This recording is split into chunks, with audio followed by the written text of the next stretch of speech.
Hello ji, Radhe Radhe. Welcome back to the channel. कैसे हैं आप सब? उम्मीद है अच्छे होंगे और अच्छे से अपनी स्टडीज़ कर रहे होंगे।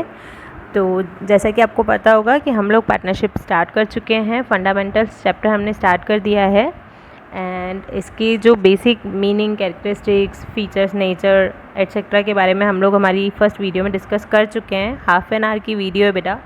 एंड अगर आपको बेसिक नहीं पता है या आपने नहीं रिवाइज़ किया है तो एक बार उस वीडियो को थोड़ी स्पीड बढ़ा के अगर आप देखना चाहें या जैसे भी उसे एक बार देख लीजिए ताकि एक बार इसका पूरा बेसिक आपको क्लियर हो जाए। ठीक है, चलिए तो आज की क्लास स्टार्ट करते हैं हम लोग। चलिए जी। सो टुडेज़ टॉपिक, हमारा आज का टॉपिक क्या होगा? फर्स्टली हम स्टार्ट करेंगे P&L एप्रोप्रिएशन अकाउंट। मैंने आपको प्रीवियस वीडियो में समझाया था कि जब हम लोगों ने 11th में सारी अकाउंट्स पढ़ी थी, उसमें हम लोगों ने ट्रेडिंग P&L अकाउंट बनाना सीखा था, सब कुछ सीखा था। तो हम क्या करते थे, प्रॉफिट कैलकुलेट करने के लिए P&L अकाउंट बनाते थे। यस और नो? आपको याद ही होगा कि हम लोगों ने 11th में सीखा है ट्रेडिंग अकाउंट, P&L अकाउंट। तो प्रॉफिट कैलकुलेट करने के लिए हम लोग ये अकाउंट प्रिपेयर करते थे।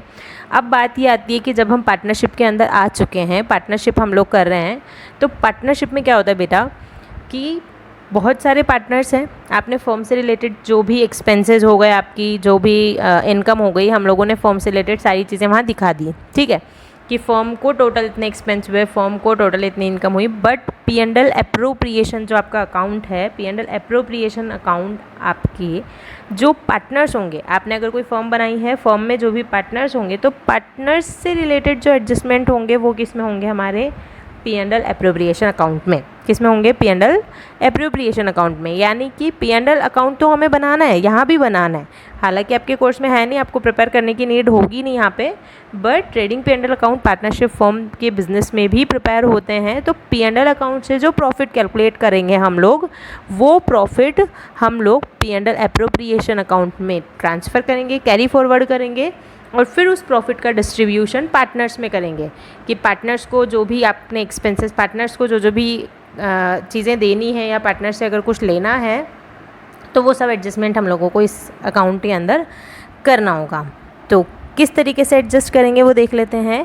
P&L appropriation account same P&L account की तरह प्रिपेयर होगा। P&L appropriation account for the year ended, जैसे हम उसमें लिखते थे, ये डेबिट साइड आपकी, ये credit side, then after particular amount, फिर उसके बाद डेबिट साइड में ऑल एक्सपेंसेस, क्रेडिट साइड में ऑल इनकम्स।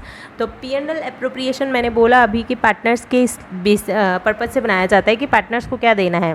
तो अगर पार्टनर्स को कुछ भी प्रोवाइड किया जा रहा है, पार्टनर्स को कुछ दिया जा रहा है, पार्टनर्स को लाइक उन्होंने फॉर्म में जो काम किया उसके लिए सैलरी दी जा रही है, कोई कमीशन दिया जा रहा है, या फिर कोई रेम्यूनरेशन इनके अलावा कुछ दिया जा रहा है, या फिर अगर पार्टनर्स ने जो कैपिटल इंट्रोड्यूस की है उस पर अगर फॉर्म इंटरेस्ट प्रोवाइड करती है, जो कैपिटल इन्वेस्ट की है उस कैपिटल पे अगर इंटरेस्ट देती है हमारी फर्म, तो वो इंटरेस्ट भी आपको इसमें डालना है, क्योंकि फर्म के पर्पज़ से ये इंटरेस्ट खर्चा है। पार्टनर्स के लिए ये इनकम है, बट फर्म के पर्पज़ से इंटरेस्ट ऑन पार्टनर्स कैपिटल क्या होता है? एक्सपेंसेस। और हमने कल डिस्कस भी किया था कि अगर आपकी पार्टनरशिप डीड प्रोवाइड करेगी, अगर पार्टनरशिप डीड बोलेगी कि इंटरेस्ट देना है तभी हम देंगे, पार्टनरशिप डीड बोलेगी सैलरी देनी है तो ही देंगे, कमीशन देना है तो ही देंगे।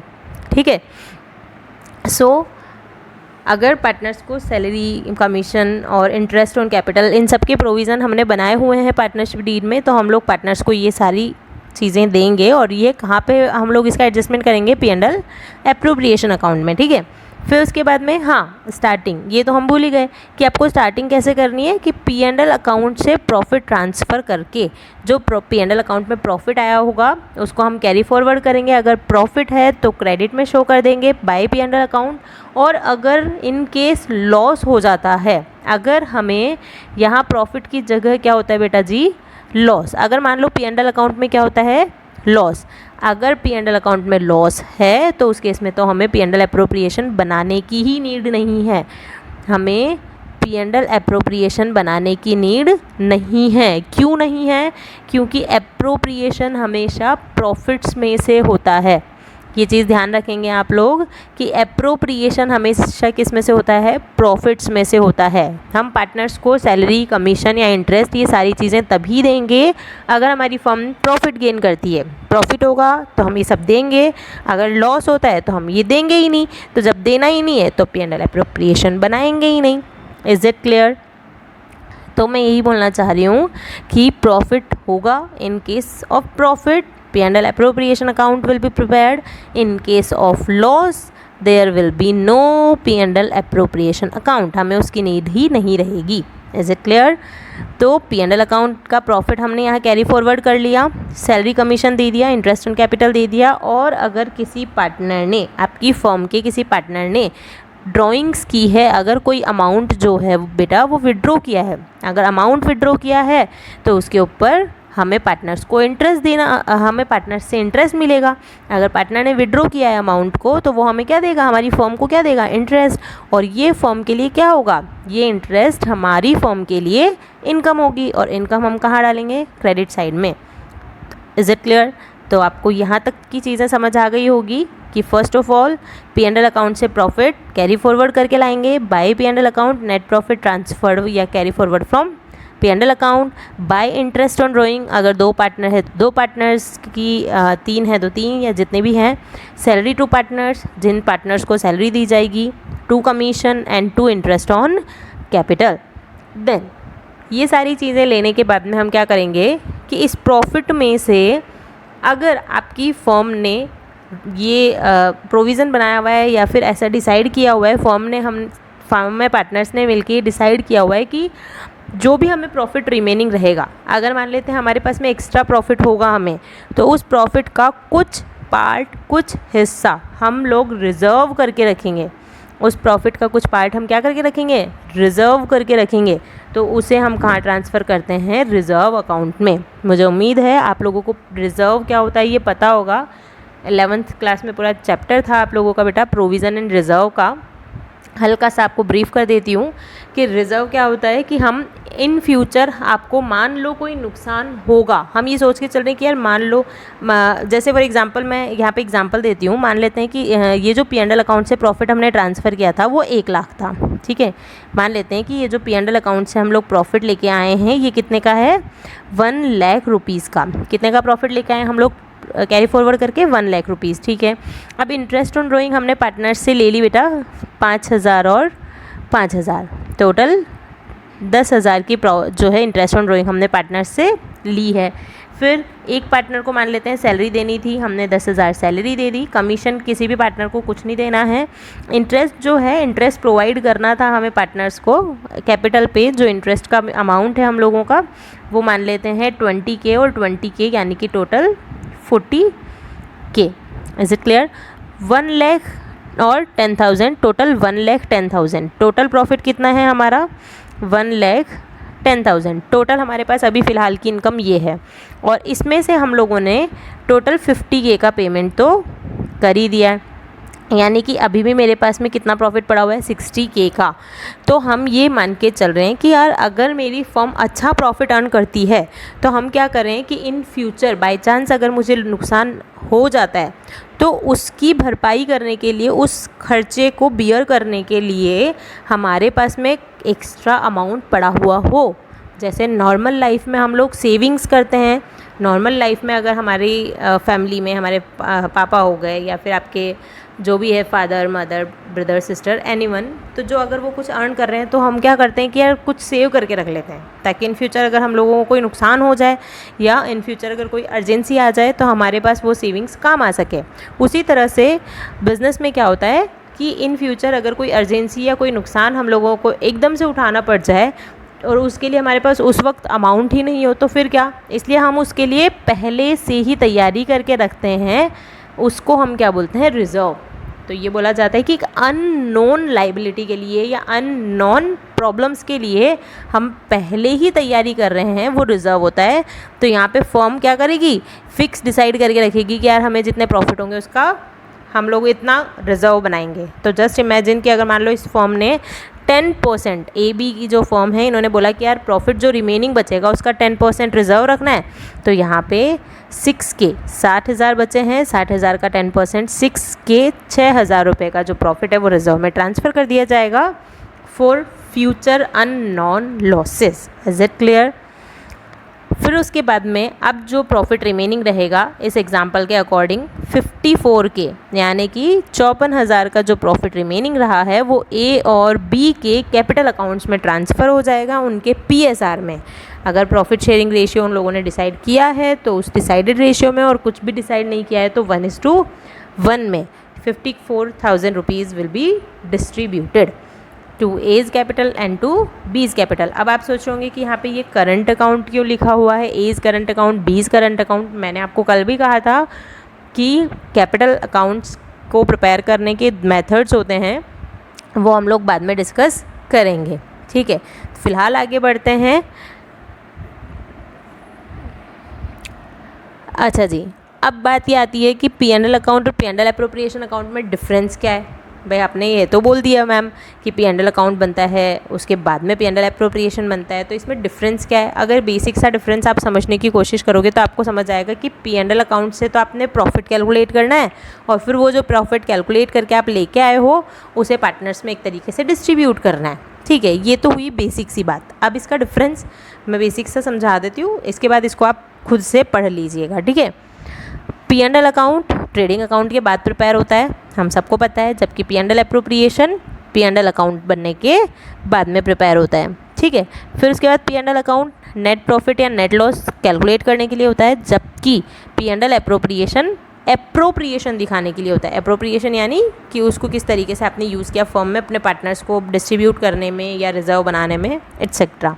फिर उसके बाद पी&एल अकाउंट का कोई ओपनिंग क्लोजिंग बैलेंस नहीं होता, जबकि पी&एल एप्रोप्रिएशन का ओपनिंग क्लोजिंग हो सकता है, ठीक है। इसका अकाउंट का ओपनिंग क्लोजिंग बैलेंस हो सकता है। फिर उसके बाद में पी&एल अकाउंट में जो एक्सपेंसेस डेबिट किए जाते हैं, पी&एल अकाउंट में डेबिट साइड में लिखी जाने वाले खर्चे चार्ज अगेंस्ट प्रॉफिट होते हैं, जबकि पी&एल एप्रोप्रिएशन में जो खर्चे डेबिट हो रहे हैं वो एप्रोप्रिएशन ऑफ प्रॉफिट होते हैं। अब बात ये आती है कि मैम चार्ज अगेंस्ट प्रॉफिट क्या है, एप्रोप्रिएशन ऑफ प्रॉफिट्स क्या है, तो इसका डिफरेंस अभी हम वहाँ डिस्कस करने ही वाले हैं जस्ट इसके बाद में, तो मैं वहीं पे आपको इसको एक्सप्लेन कर दूंगी, ठीक है। Not prepared on basis of partnership agreement. P and L account में कोई पार्टनरशिप एग्रीमेंट नहीं है, क्योंकि पी&एल अकाउंट तो हर बिजनेसमैन प्रिपेयर करता है, चाहे वो सोल प्रोप्राइटर हो, चाहे वो पार्टनरशिप हो, चाहे वो कंपनी हो या फिर कोई भी, तो इसमें कोई पार्टनरशिप एग्रीमेंट वाला रोल नहीं है। जबकि पी&एल एप्रोप्रिएशन तो पार्टनरशिप डीड के एग्रीमेंट के अकॉर्डिंग ही प्रिपेयर होता है, येस और नो। फिर मैचिंग प्रिंसिपल पी&एल अकाउंट में फॉलो होता है। हम लोगों ने डिस्कस किया था मैचिंग प्रिंसिपल, मैचिंग कंसेप्ट, कि जिस साल के आप इनकम दिखा रहे हो या जिस साल के आप खर्चे दिखा रहे हो वो उसी साल की इनकम से मैच होने चाहिए, इनकम और एक्सपेंसेस को मैच करना चाहिए कि हाँ यार अगर मैंने इस साल से रिलेटेड इनकम डाली है तो वही सारे खर्चे मुझे लिखने हैं। जबकि यहाँ पी&एल एप्रोप्रिएशन में ऐसा कोई सीन नहीं होता कि मैचिंग प्रिंसिपल फॉलो होना चाहिए। Is it clear? चलिए जी, तो आ गए हम लोग चार्ज अगेंस्ट प्रॉफिट और एप्रोप्रिएशन आउट ऑफ प्रॉफिट्स पे कि ये क्या होता है। तो बेटा सिंपल सा बेसिक सा मीनिंग समझो पहले, तो ये क्या होता है, तब जाके तुम्हें इसका डिफरेंस समझ में आएगा, ठीक है। मीनिंग प्रॉफिट के अगेंस्ट में चार्ज होना, भार होना इन द सेंस कि मुझे इसका पेमेंट करना ही करना पड़ेगा, चाहे मुझे प्रॉफिट हो रहा हो, चाहे मुझे लॉस हो रहा हो, चाहे मैं नुकसान में ही जा रही हूँ, बट ये मेरे ऊपर भार है कि मुझे इसका पेमेंट करना ही पड़ेगा। That is charge against profit. जबकि एप्रोप्रिएशन आउट ऑफ प्रॉफिट क्या है कि प्रॉफिट होते हैं तो पे कर दो, प्रॉफिट नहीं होते हैं तो मत पे करो, ठीक है। तो एप्रोप्रिएशन क्या हो सकता है अभी देखते हैं। सबसे पहले चार्ज समझो, इसके एग्जांपल तो आपके पास वैसे ही बहुत सारे होंगे। मान लिया कि ए और बी दोनों पार्टनर्स हैं, इनकी फर्म है, इन्होंने बैंक से लोन लिया। अब अगर बैंक से लोन लिया है तो उस लोन पे इंटरेस्ट देना पड़ेगा, और वो देना ही देना पड़ेगा, आपके पास ऑप्शन नहीं है। बैंक से अगर लोन लिया है तो लोन पे इंटरेस्ट देना ही पड़ेगा। इसकी जगह मान लो बैंक से लोन लेने की जगह इन दोनों पार्टनर्स में से ए ने बोला कि यार मेरे पास में एक्स्ट्रा पैसा पड़ा हुआ है, अगर फर्म अगर अच्छे से एग्री करती हो तो मैं लोन दे दूंगा। तो अगर पार्टनर लोन दे रहा है, यहाँ पे पार्टनर ये नहीं बोल रहा है कि मैं एक्स्ट्रा कैपिटल लगा रहा हूँ या एक्स्ट्रा पैसा इन्वेस्ट कर रहा हूँ बिजनेस में, ए लोन दे रहा है। क्या दे रहा है? लोन दे रहा है, तो अगर ए लोन दे रहा है तो लोन होता है, लोन पे इंटरेस्ट का पेमेंट तो करना ही पड़ेगा। तो अगर प्रॉफिट हो चाहे लॉस हो, अगर आपको वो चीज़ देनी ही पड़ेगी तो that is charge against profit. But अगर ऐसा कुछ नहीं है तो अब इसमें ये तो चीज़ समझ में आ गई कि यार चार्ज अगेंस्ट प्रॉफिट मतलब मेरे ऊपर भार है, ठीक है। तो ये it indicates expenses to be deducted from profits to calculate net profit और loss. Net profit loss calculate करते वक्त हम इस एक्सपेंसेस को माइनस करते हैं। नेट प्रॉफिट लॉस कहाँ से कैलकुलेट होते हैं? P&L अकाउंट से। तो मतलब P&L अकाउंट में हम लोगों को इन खर्चों को डेबिट करना होता है।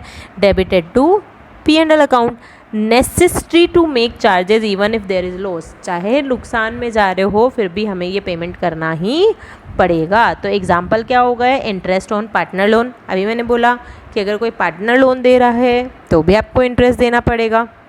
मैनेजर कमीशन, कोई मैनेजर है हमारी फॉर्म में, उसको कमीशन देना है, that is also charge against profit. Is it clear? तो ये हो गया हमारा charge against profit. Now come to the next point कि फिर एप्रोप्रिएशन क्या है? Appropriation it indicates distribution of net profit to various head.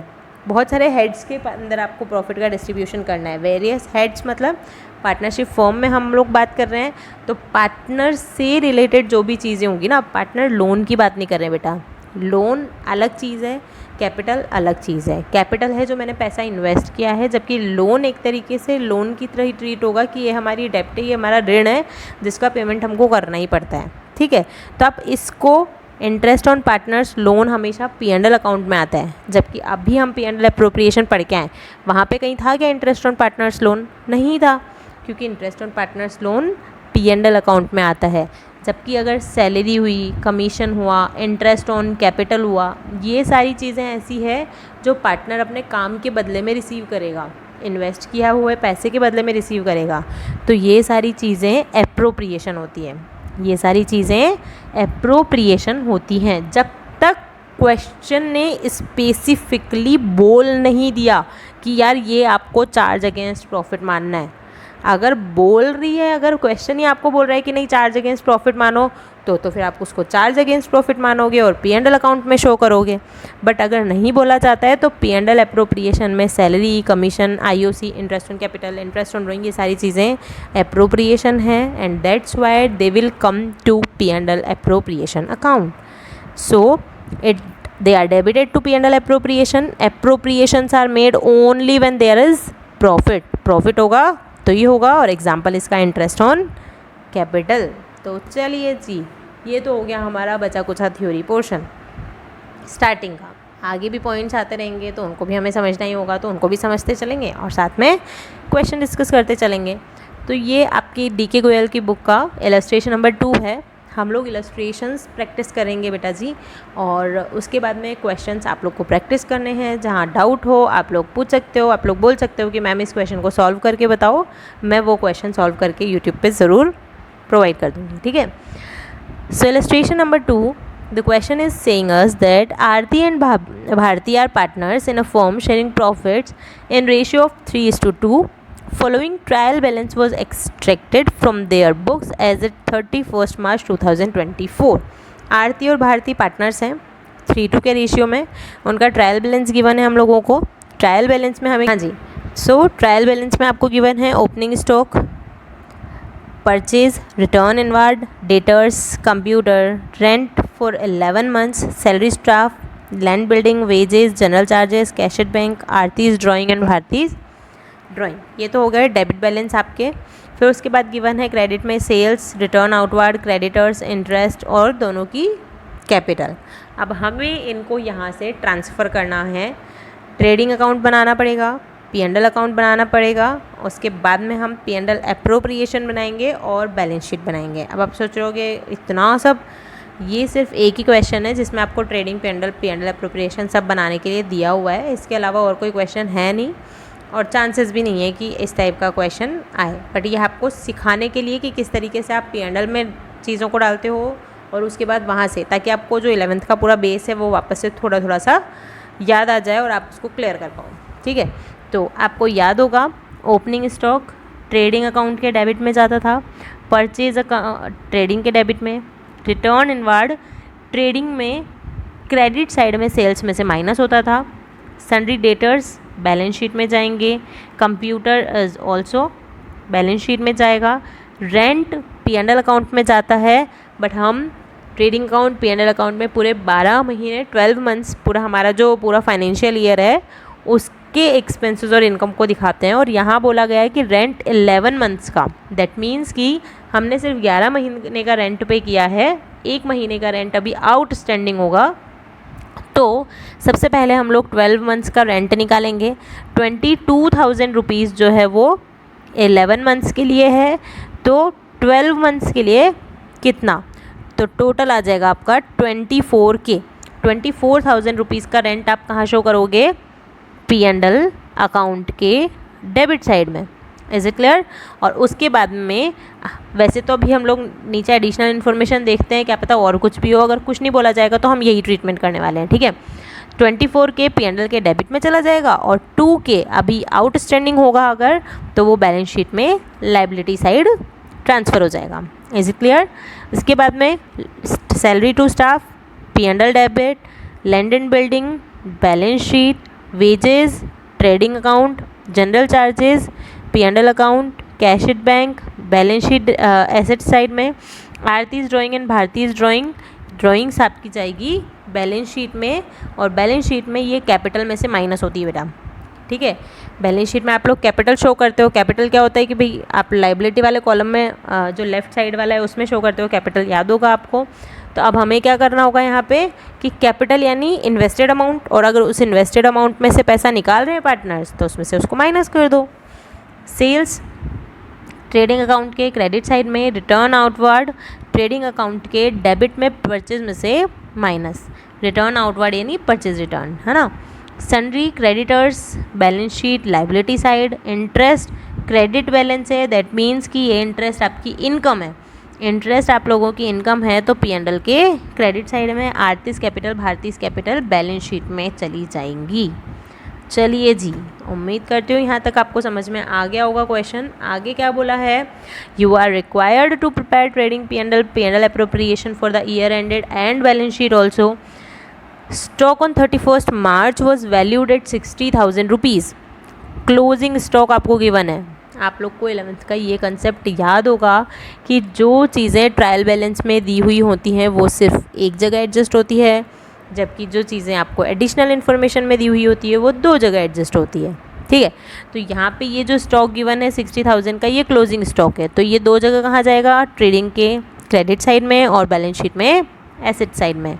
Rent for the month of March has not been paid, मैंने आप लोग को पहले ही बोला था कि वहाँ पे लिखा हुआ है 11 मंथ्स का हम लोगों ने पे किया है और 1 महीने का अभी शायद बाकी होगा, वो चीज़ आपको एडिशनल इन्फॉर्मेशन में बता दी है।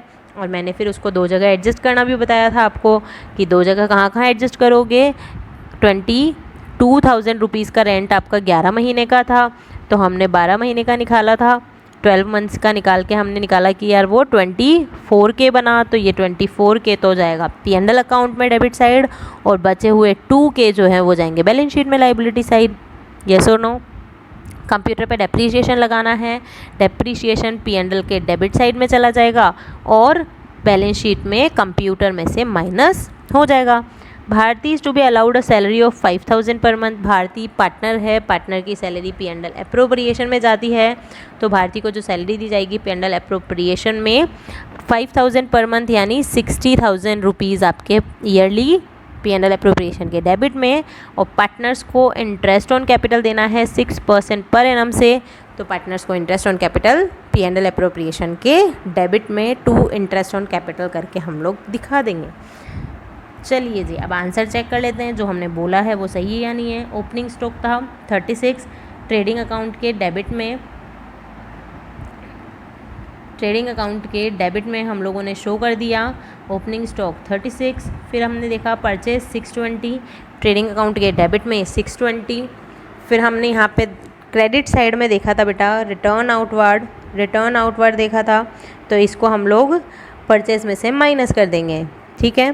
क्रेडिट में दिखा दिया इसने बाय सेल्स गिवन थी हमें क्रेडिट साइड में 940, और डेबिट साइड में रिटर्न इनवार्ड दिया हुआ था ये वाला, तो हम लोग सेल्स में से क्रेडिट साइड में से माइनस कर देंगे। By sales 940 minus return inward by closing stock, ये जो आपको एडिशनल इन्फॉर्मेशन का फर्स्ट पॉइंट दिया हुआ है, ये 60,000 यहाँ पे आ जाएंगे।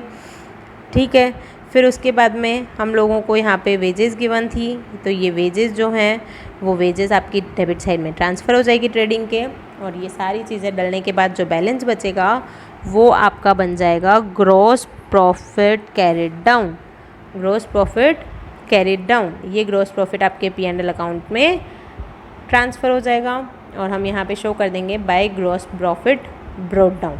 ठीक है, इसके बाद में हमने यहाँ पे बहुत सारी चीज़ें देखी थी जो P&L में आने वाली थी, रेंट, सैलरी, जनरल चार्जेस, ठीक है, और एक इंटरेस्ट की इनकम, ये चारों चीज़ें आ जाएगी आपकी यहाँ। रेंट जिसमें हमने बोला टोटल 24 के आएगा क्योंकि 22 तो पे कर दिया और 2 आपको देना बाकी है। Salary to staff, general charges और इंटरेस्ट, ये तो हुई ट्रायल बैलेंस की बात जो हम ट्रायल बैलेंस से उठा के लाए हैं। फिर आया आपका डेप्रीशिएशन और कंप्यूटर, एडिशनल इन्फॉर्मेशन में दिया हुआ था कंप्यूटर पे 10%, और हुआ नेट प्रॉफिट ट्रांसफ़र कहाँ पर, P&L एप्रोप्रिएशन में। आ गई क्या बात समझ में? चलो जी, फिर P&L एप्रोप्रिएशन से प्रॉफिट ट्रांसफ़र करके कहाँ लेके जाएंगे, P&L एप्रोप्रिएशन के क्रेडिट साइड में। P&L एप्रोप्रिएशन में क्रेडिट साइड में हमने प्रॉफिट ट्रांसफ़र कर दिया। भारती को सैलरी दी गई थी, हमने पढ़ा था ये एडिशनल इन्फॉर्मेशन में। इंटरेस्ट ऑन कैपिटल देना था दोनों पार्टनर्स को। ठीक है, तो अब जो भी अमाउंट बचेगा वो कहाँ ट्रांसफ़र हो जाएगा, वो ट्रांसफ़र हो जाएगा इन दोनों की कैपिटल में। किस रेशियो में, उनके PSR में, और ये हमें गिवन था 3:2। प्रॉफिट रेशियो कितना दिया हुआ था हमको, 3:2। तो इस 3:2 के रेशियो में जो भी प्रॉफिट रिमेनिंग बचेगा 137 में से आप लोग माइनस करोगे 60, माइनस करोगे 27, बच गए 50। 50,000 will be distributed among partners in 3:2। Hope so P&L appropriation account आपको क्लियर हो गया होगा। Now come to next point, balance sheet. Balance sheet में आप लोगों को ट्रायल बैलेंस में डेबिट साइड में जो भी चीज़ें दी हुई है जो बैलेंस शीट में आ सकती है, डेटर्स, कंप्यूटर पे डेप्रीशिएशन माइनस करके आएगा। ठीक है, उसके बाद land and building, cash at bank और ड्राइंग्स हमें कैपिटल में से माइनस करनी है। ठीक है, तो एसेट्स में ये 4 चीज़ें आएगी और लाइबिलिटीज़ में से ये दोनों माइनस होंगी, और फिर उसके बाद में लाइबिलिटी में क्रेडिटर और कैपिटल। तो यहाँ आ गया आपका cash at bank, debtors, closing stock additional information में दिया हुआ था आपको, कंप्यूटर्स जिसमें से डेप्रीशिएशन माइनस करना है, और फिर उसके बाद लैंड एंड बिल्डिंग, क्रेडिटर्स। अच्छा जी, यहाँ पे सबसे मेन आया हमारा ये पोर्शन बैलेंस शीट के अंदर। First point is outstanding rent. मैंने बोला था 2000 रुपीज़ आउटस्टैंडिंग रेंट था, लाइबिलिटी हमारी।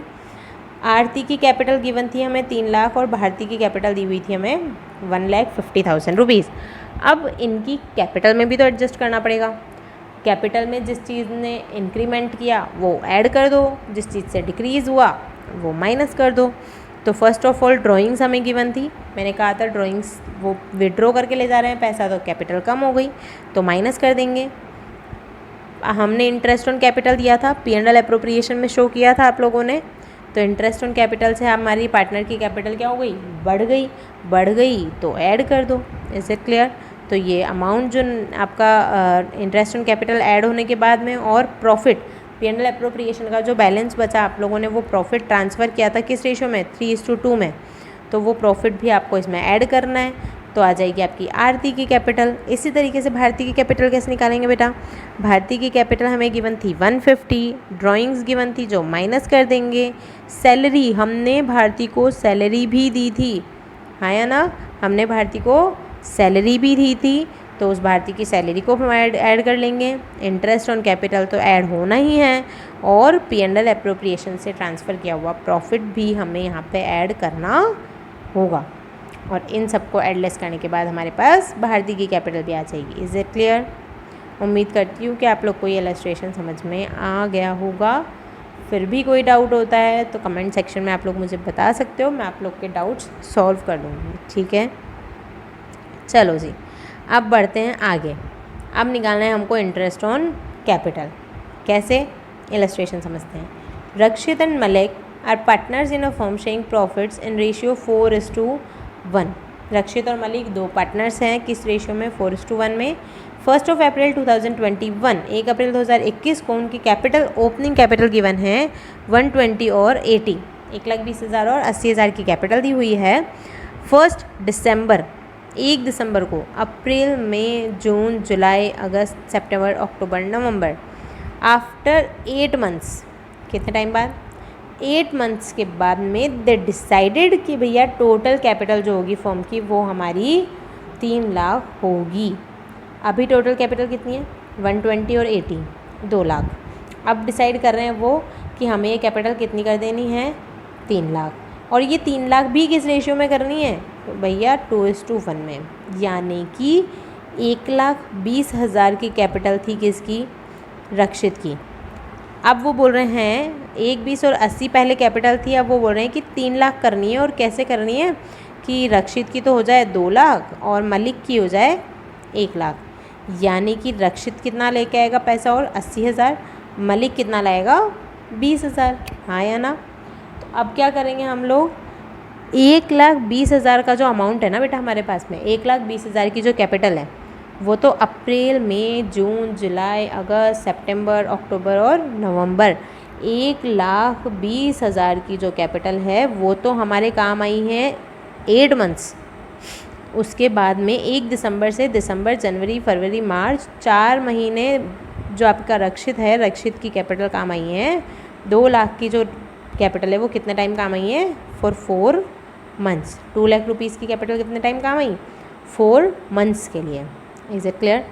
तो ये होगा इनका कैपिटल अमाउंट, जिस रेशियो में हम लोग को रेशियो निकालना पड़ेगा इंटरेस्ट निकालने के लिए, क्या करना पड़ेगा, रेशियो निकालना पड़ेगा। तो रेशियो हम इस तरीके से निकालेंगे क्योंकि उनकी दोनों की कैपिटल अमाउंट चेंज हो रहे हैं और इस हिसाब से आप स्टार्टिंग कैपिटल यूज़ नहीं कर सकते। फिर मलिक का क्या हुआ कि मलिक ने जो है 80,000 रुपये तो यूज़ किए 8 मंथ्स और उसके बाद में 1 लाख यूज़ किए उसने 4 मंथ्स। कितने मंथ्स, 4 मंथ्स। तो इस तरीके से आप ये अमाउंट कैलकुलेट करोगे। देखते हैं यहाँ पे calculation of interest on capital. इसके लिए सबसे पहले रक्षित की कैपिटल 1 अप्रैल से 30 नवंबर तक तो हो गई 1,20,000 8 मंथ्स के लिए, और 1 दिसंबर से हो गई आप लोगों की 2 लाख की capital for 4 months. Is it clear.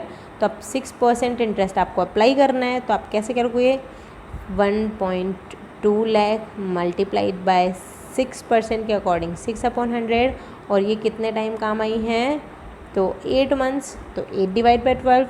और इसी तरीके से जो 2 लाख की कैपिटल है उसके ऊपर इंटरेस्ट रेट हो गया आपका 6%, और ये कितने टाइम यूज़ आई है आपकी, फॉर 4 मंथ्स, तो 4/12। तो इस तरीके से इंटरेस्ट निकल जाएगा। Same one will be happen to Malik also. Malik की 80,000 की कैपिटल आपकी 8 मंथ्स के लिए यूज़ आई है, तो उसके ऊपर 6% इंटरेस्ट, और ऐसे ही 1 लाख की कैपिटल जो है वो 4 मंथ्स तक यूज़ आई है, तो उसके लिए 4 मंथ्स का interest at the rate of 6%। क्या ये समझ आया क्या हाँ हमें P&L एप्रोप्रिएशन अकाउंट पूरी तरीके से क्लियर है बेटा? क्या हमें P&L एप्रोप्रिएशन अकाउंट पूरी तरह से समझ आ चुका है? ठीक है साहब। तो अब हमें नेक्स्ट जो टॉपिक डिस्कस करना है वो है हमारा कैपिटल अकाउंट्स ऑफ पार्टनर्स। मैं इसका बेसिक्स आपको बता देती हूँ, फिर उसके बाद जो प्रैक्टिकल पोर्शन है वो इसका हम कल स्टार्ट करेंगे, ठीक है। तो capital accounts of partners, partner का कैपिटल अकाउंट तैयार करने के 2 मेथड्स होते हैं हमारे पास। कितने मेथड होते हैं? 2 method. First is fixed, second is fluctuating. Fixed capital method, fluctuating capital method. Fixed capital method ये नाम से क्लियर है कि ऐसा मेथड होगा शायद जिसमें आपको कैपिटल क्या रखनी होगी, फिक्स रखनी होगी। फिक्स्ड कैपिटल अकाउंट्स मीन्स कि आपको कैपिटल का अमाउंट जो है वो फिक्स रखना होगा, जबकि फ्लक्चुएटिंग में फ्लक्चुएट कर सकता है। ठीक है साहब। अगर कैपिटल फिक्स रखनी है तो फिर interest on capital, salary, commission, interest on drawing, ये जो एडजस्टमेंट आप लोग कैपिटल अकाउंट में करते हो, अभी हमने किए थे ना उस बैलेंस शीट में, अभी जो हम इलस्ट्रेशन करके आए थे, हमने इस बैलेंस शीट में किए थे ना एडजस्टमेंट कि यार कैपिटल में हमने ड्राइंग एडजस्ट की, interest on capital, net profit, ये सारी चीज़ें। तो फिर आप वो कहाँ एडजस्ट करोगे? तो मतलब इसके लिए हमको कुछ ना कुछ तो करना ही पड़ेगा, हाँ या ना? तो क्या होता है, फिक्स्ड कैपिटल अकाउंट जो होता है उसके अंदर आप लोग को 2 अकाउंट प्रिपेयर करने होते हैं। फिक्स्ड कैपिटल अकाउंट जो है मेथड, उसमें आपको 2 अकाउंट प्रिपेयर करने होते हैं। फर्स्ट कैपिटल अकाउंट और second is current account. Fixed capital account method में 2 अकाउंट प्रिपेयर किए जाते हैं, फर्स्ट फिक्स्ड कैपिटल और next current account. Fixed capital के लिए कैपिटल अकाउंट और चेंजेस करने के लिए करंट अकाउंट। अब कैपिटल अकाउंट क्या होगा? कैपिटल अकाउंट का फॉर्मेट देख लो। कैपिटल अकाउंट में सिर्फ 2 ही रीज़न से चेंज आ सकता है। कैपिटल अकाउंट में ओनली 2 चीज़ों से चेंज आ सकता है। वो 2 चीज़ें क्या है? पहली, अगर कोई पार्टनर एक्स्ट्रा पैसा बिजनेस में इन्वेस्ट करे, बिजनेस में कैपिटल और लेके आए, तो पैसा और लेके आएगा, इन्वेस्ट करेगा कहाँ से? कैपिटल इन्वेस्ट करे। क्या करे? कैपिटल इन्वेस्ट करे। अगर एक्स्ट्रा कैपिटल और इन्वेस्ट करता है तो आप उस कैपिटल अकाउंट में चेंज कर सकते हो, और या फिर परमानेंट विड्रॉ करके ले जा रहे हैं कि ये पैसा मैं वापस नहीं लेके आने वाला। अगर कोई पार्टनर परमानेंट विड्रॉ करके ले जा रहा है तो वो क्या होगा, वो पैसा वो वापस नहीं लेके आएगा नॉर्मल ड्राइंग्स की तरह। तो ये 2 ही एडजस्टमेंट हैं जिसकी वजह से कैपिटल अकाउंट इफेक्ट होगा, अदरवाइज कैपिटल अकाउंट इफेक्ट नहीं होगा, वो फिक्स रहेगा। तो कैपिटल अकाउंट का फॉर्मेट क्या हो गया? कैपिटल का बैलेंस क्लोजिंग होता है। Perform of capital account when capital R fixed, इधर डेबिट इधर क्रेडिट। पर्टिकुलर्स जितने भी पार्टनर्स हैं उनके कॉलम बन जाएंगे, पर्टिकुलर्स जितने भी पार्टनर्स हैं उनके कॉलम बन जाएंगे। फिर by balance BD, capital account का balance, closing balance, by balance BD जो पिछले साल से हम इस साल लेके आए होंगे। बाय कैश और बैंक, अगर किसी पार्टनर ने एडिशनल कैपिटल और कैपिटल जो है इन्वेस्ट करी है तो bye additional capital.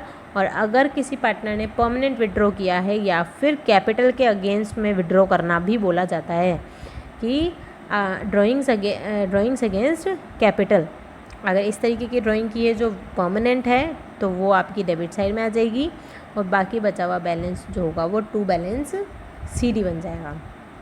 Is it clear? तो ये तो वो आपके कैपिटल अकाउंट का परफॉर्मा। अब बात आती है कि मैम बहुत सारी चीज़ें होती है, इंटरेस्ट, सैलरी, कमीशन, रेम्यूनरेशन, ये वो, तो उन चीज़ों को कहाँ दिखाएंगे? तो उसके लिए बनता है बेटा दूसरा अकाउंट। उसके लिए कौन सा अकाउंट बनता है? दूसरा अकाउंट। किस मेथड में? Fix capital. कौन सा मेथड पढ़ रहे हैं हम लोग? Fix capital. Fix capital method जहाँ पे कैपिटल का बैलेंस फिक्स रहेगा और दूसरा एडजस्टमेंट दूसरे अकाउंट में। तो इसीलिए उसके लिए हम प्रिपेयर करते हैं करंट अकाउंट। कौन सा अकाउंट प्रिपेयर करते हैं? Current account. अब यहाँ पे करंट अकाउंट का बैलेंस डेबिट या क्रेडिट कुछ भी हो सकता है। करंट अकाउंट का बैलेंस कुछ भी हो सकता है, वैसे मैक्सिमम में तो आप लोग का क्रेडिट बैलेंस ही रहेगा, बट स्टिल यहाँ पे कुछ भी बैलेंस हो सकता है। अब यहाँ पे जो 2 एडजस्टमेंट हमने कैपिटल अकाउंट में दिखाए हैं उसके अलावा के बचे हुए सारे एडजस्टमेंट किस में दिखाओगे आप? करंट अकाउंट में। जो एडजस्टमेंट कैपिटल अकाउंट में दिखाए हैं उसके अलावा के सारे इसमें। अगर क्रेडिट बैलेंस बचा हुआ है तो बाय बैलेंस BD आ जाएगा, और डेबिट बैलेंस बचा हुआ था पिछले साल का तो टू बैलेंस BD आ जाएगा। फिर interest on capital, partners salary, partners commission, drawings, interest on drawing, P&L appropriation से अगर प्रॉफिट आया है तो, P&L एप्रोप्रिएशन से लॉस आया है तो। अब आप बोलोगे कि मैम ये सब क्या चल रहा है? तो ये अकाउंट पार्टनर के अकॉर्डिंग है। करंट अकाउंट जो बना रहे हैं वो हम ये पार्टनर के अकॉर्डिंग है। तो पार्टनर के अकॉर्डिंग पार्टनर्स की सारी इनकम क्रेडिट में, पार्टनर्स के अकॉर्डिंग पार्टनर्स की सारे लॉसेस डेबिट में। Is it clear? तो सारी इनकम्स हमने क्रेडिट में दिखा दी, सारे एक्सपेंसेस हमने पार्टनर्स से रिलेटेड डेबिट में शो कर दिए। तो हम लोग क्या करेंगे? पार्टनर्स का करंट अकाउंट का बैलेंस यहाँ दिखा देंगे, interest on capital, salary, partners का कमीशन और प्रॉफिट यहाँ दिखा देंगे, एंड देन उसके बाद में सारे लॉसेस दिखा देंगे और उनका बैलेंस निकल जाएगा। तो करंट अकाउंट का बैलेंस बेटा क्रेडिट या डेबिट कुछ भी हो सकता है, ठीक है? ये तो हुआ फिक्स कैपिटल मेथड। अब बात करते हैं फ्लक्चुएटिंग की। अब फ्लक्चुएटिंग कैपिटल मेथड में सारी चीज़ें एक साथ आ जाएगी, एक ही अकाउंट बनेगा और सारे अकाउंट हम लोग जितने भी एडजस्टमेंट होंगे वो सब इसमें दिखा देंगे। अब जैसे करंट अकाउंट का बैलेंस डेबिट या क्रेडिट हो सकता है, वैसे ही फ्लक्चुएटिंग में कैपिटल का अकाउंट का जो बैलेंस है वो डेबिट या क्रेडिट कुछ भी हो सकता है, ठीक है? और एडिशनल कैपिटल लगानी हो, विड्रॉ करना हो, इंटरेस्ट हो, सैलरी कमीशन हो, ड्राइंग्स हो, इंटरेस्ट ऑन ड्राइंग्स हो, P&L एप्रोप्रिएशन के प्रॉफिट या इनकम या फिर लॉस हो, सब आपका फ्लक्चुएटिंग कैपिटल अकाउंट में ही आएगा और फिर आप उसका बैलेंस निकालोगे। समझ आ गया क्या? ठीक है, तो ये हो गए हमारे कैपिटल अकाउंट प्रिपेयर करने के मेथड। अब इससे रिलेटेड इलस्ट्रेशंस हम लोग कल वाली वीडियो में डिस्कस करेंगे। तब तक के लिए आप लोग इसको अच्छे से पढ़ते रहिए।